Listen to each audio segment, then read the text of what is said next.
Come along now, come along, ladies and gents, settle down. Yes, sir, that's right, this is the boat to hell. I am Charon, your ferryman. No, Charon with a ch, not a sh. Do I look like a Sharon? Thank you. And you'll leave the dog alone, sir, if you'll take my advice. That's Cerberus. He's got a nasty bite. Well, 3 nasty bites, actually. No, madam, there is no first class. We're all the same down here, as you'll soon find out. And it's no good protesting, because you lot don't frighten me. You see, I've had them all. Politicians, plenty of them. Huh.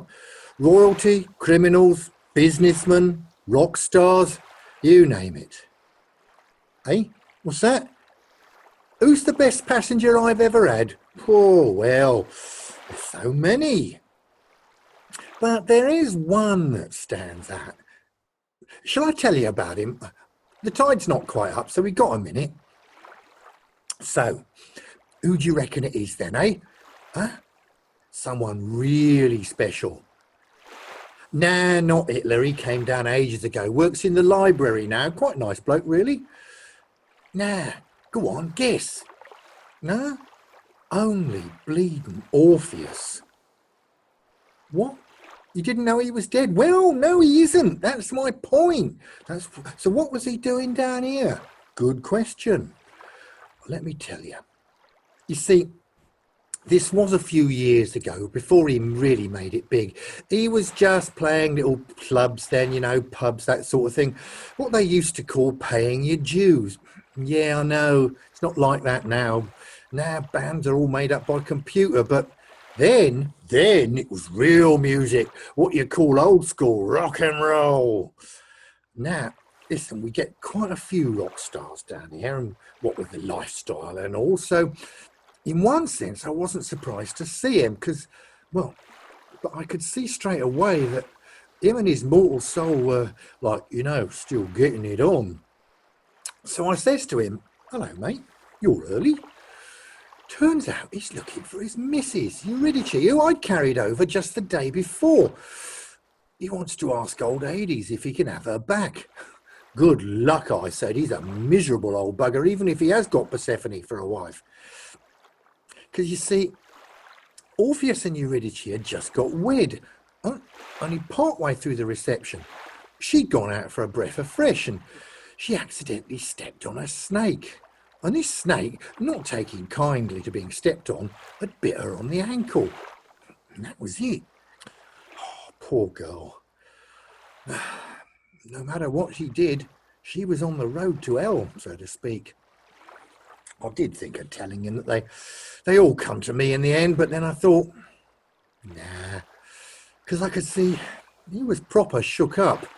Well, he had just lost his wife, hadn't he? And she was a lovely girl. So I'm not surprised he was so upset. What's that? You heard? It was all in the papers. Yeah, I know. But I bet you don't know the whole story, because it was kept quiet at the time.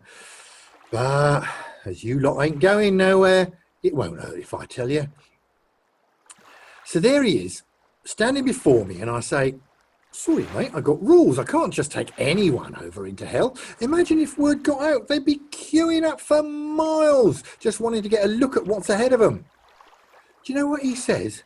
He says, "I'll play you a tune, man. Will you take me over?" I said it better be a bloody good one with a proper riff to it, not like that rubbish they do nowadays. Anyway, he gets out his guitar and he starts to play. And I thought, if you can play like that, boy, no wonder she's fallen for you. It was beautiful. He was running up and down the strings like a bloke possessed. Brilliant. Good as Hendrix. Better, I reckon, and I gets to see him every day. So I says, "All right then. You talked me into it. But just this once, mind." Frankly, I didn't reckon much to his chances because, well, like I said, old Hades is a miserable old git and he's heard every excuse that's going. So I was a bit surprised when Orpheus turns up again the next day, still alive and still begging me to take him over again. I said to him, "You've got a nerve, lad. Turned you down, did he?" But he said no, and he told me what happened. He said he'd gone before Hades and his missus and he'd offered to play 'em a tune. If they'd let Eurydice go back up on top. With him, you know. And he said at first old Hades wasn't having it, but well, Persephone, being a bit of a rock chick herself, persuaded her old man to have a listen. And it works.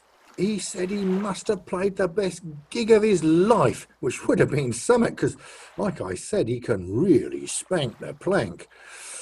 And he was just about to walk off stage, so to speak, when Hades whistles him back. Oi, he says, you can have her, but if you look back just once on the way out, she comes back to me. All right, says Orpheus, thinking this'll be easy. And so they sets off hand in hand. Happy as Larry they were. But, and this is the sad bit, on the way up she falls behind because, well, she's still limping from that old snake bite. And he gets worried because he can't hear or see her. And just as he's about to step out into the light, he looks back and that's it. She's gone. Poor girl. All he can hear is her cries as she goes back down again. Down into the underworld. Down into the dark. In the cold. Where you're all going. Anyway, there he was, telling me the story. He'd come back again, hoping I'd take him across, but I had to say no, didn't I? I mean, I'd broken the rules once. I didn't dare do it again, so I said, well, sorry, mate, you'll have to wait your turn like everyone else, which if rock and roll's got any balls in it, won't be long. So that's how Orpheus came to lose his missus, which, you know, might seem hard, but at least he got some good tunes out of it. He formed Orpheus in the underworld and they rehearsed their biggest hit, Snakebite. And the rest, as they say, is history. He even wrote one for me. Song for the Ferryman. I was touched. I don't mind telling you. I thought of telling my story to the papers once, but I was reminded by him inside that I'm bound by data protection. Still, Orpheus, he'll be down again soon, I expect, so it don't matter me telling you, because, like I say, you ain't going anywhere. So come on, move on down the boat now. Pass me that oar.